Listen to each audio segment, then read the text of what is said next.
कहानी शुरू होती है एक छोटे से गांव में, जहां मेहनत, मिट्टी और मुस्कान सब साथ रहते हैं।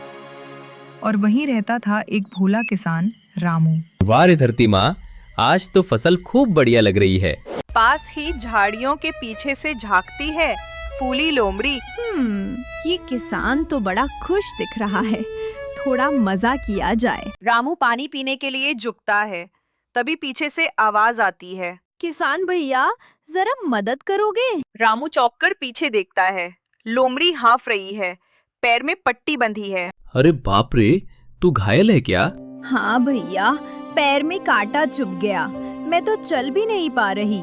रामू का दिल साफ था और लोमड़ी की नीयत चालाक, पर कहानी की चाल अब बदलने वाली थी। रामू लोमड़ी को घर के पास बांस की झोपड़ी में रखता है। आराम कर बहन, जब ठीक हो जाओगी तो अपने जंगल लौट जाना। बहन, अरे किसान भैया, तुम तो बहुत नेक हो, मैं तुम्हारा एहसान नहीं भूलूंगी। रामू और फूली खेतों में साथ समय बिताने लगते हैं। वो बात करती है, हंसाती है और रामू को दुनिया के नए नजरिए से दिखाती है।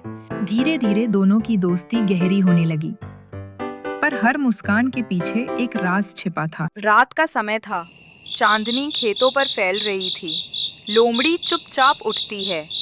अब वक्त आ गया है असली मजे का। वो खेत से कुछ सब्जियां उठाकर जंगल की ओर भागती हैं। सुबह किसान देखता है कि आधा सामान गायब है। अरे, ये सब कौन ले गया? शायद कोई जानवर ले गया होगा भैया। रामू ने भरोसा किया, पर किस्मत ने उसे परखने की ठान ली थी। अरे सुना है, रामू के खेत से रोज चोरी हो रही है।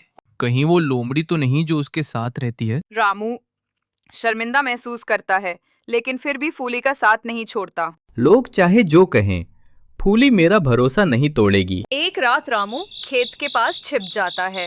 वो देखता है कि फूली धीरे धीरे वही सब्जियां उठा रही है।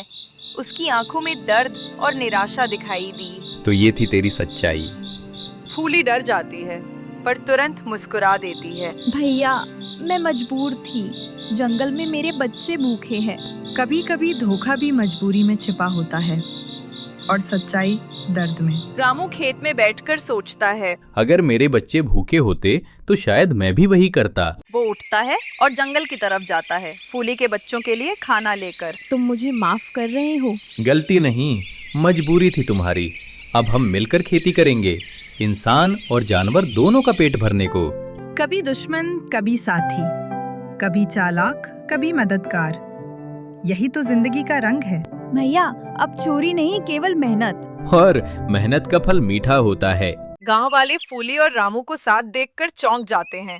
अरे, ये तो वही लोमड़ी है जिसने चोरी की थी। हाँ, पर अब ये हमारी साथी है। जिसने गलती की उसने सुधरकर इंसानियत सिखाई। गांव वाले खुश होकर तालियां बजाने लगते हैं।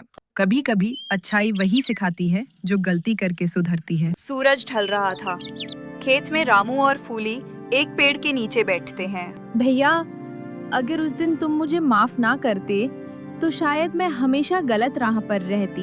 हर कोई दूसरी मौका डिजर्व करता है फूली। लोमड़ी और किसान की ये कहानी हमें सिखाती है कि विश्वास, माफी और मेहनत मिलकर सबसे बड़ी इंसानियत बनाते हैं। हर गलती के पीछे एक कहानी होती है और हर इंसान, चाहे वो लोमड़ी ही क्यों ना हो, एक दूसरा मौका डिजर्व करता है।